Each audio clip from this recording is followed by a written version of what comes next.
Faire analogie avec la Bible, il fait partie de ce qu'on appellerait les catégories prisées, les catégories privilégiées, les anawim, les pauvres, la veuve, l'orphelin, voilà, celui qui est malade, celui qui n'a pas où dormir, celui dont la vie est menacée, voilà.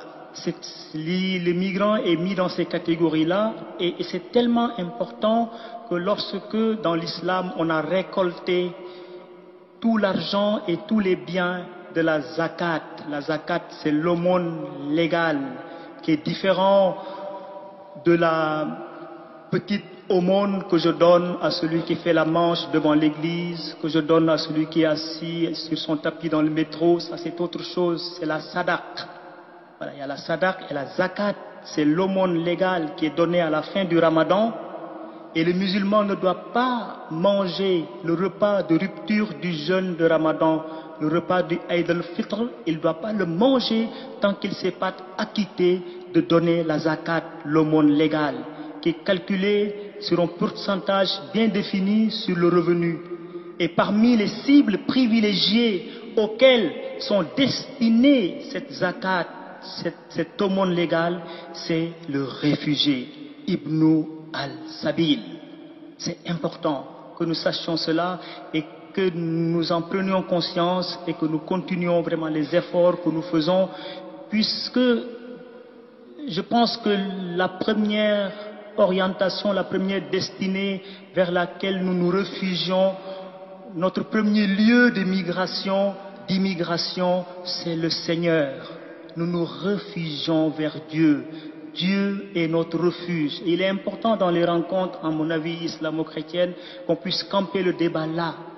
Voilà. Si nous, à mon avis, si nous campons le débat sur la dimension religieuse, spirituelle, la dimension apostolique de la foi, eh bien, nous avons la chance d'échapper à beaucoup de conflits, beaucoup de tensions, qui, à mon avis, font que nous nous décourageons et nous considérons les autres comme un risque, comme un danger, etc.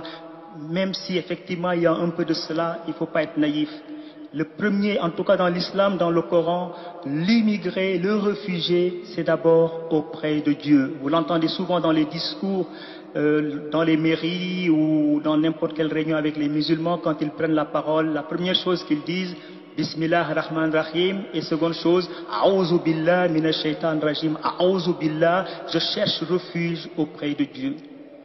Parce que le plus grand danger, à mon avis, face à un migrant, c'est l'ignorance, c'est de ne pas le connaître. Connais-tu ton frère musulman qui est en face de toi? Et dire à ton frère musulman, est-ce que tu me connais assez? Faisons connaissance, cela est important. Et faire connaissance est une chose merveilleuse dans le Coran. Dieu va dire, je vous ai fait hommes et femmes, je vous ai créé d'ethnies, de tribus, de langues, de couleurs différentes pour que vous fassiez connaissance. Khalaqnakum min zakrin wa unsa wa ja'alnakum shu'ub wa qaba'ila li ta'arafu. Se connaître, faire connaissance mutuelle, cela est important.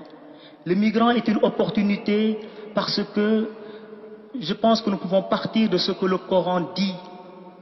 Le Coran dit plein de choses qui peuvent être très opportunes pour nous lorsque nous allons en contact avec les musulmans. Le Coran va dire, vous ne devez pas contraindre quelqu'un en matière de religion.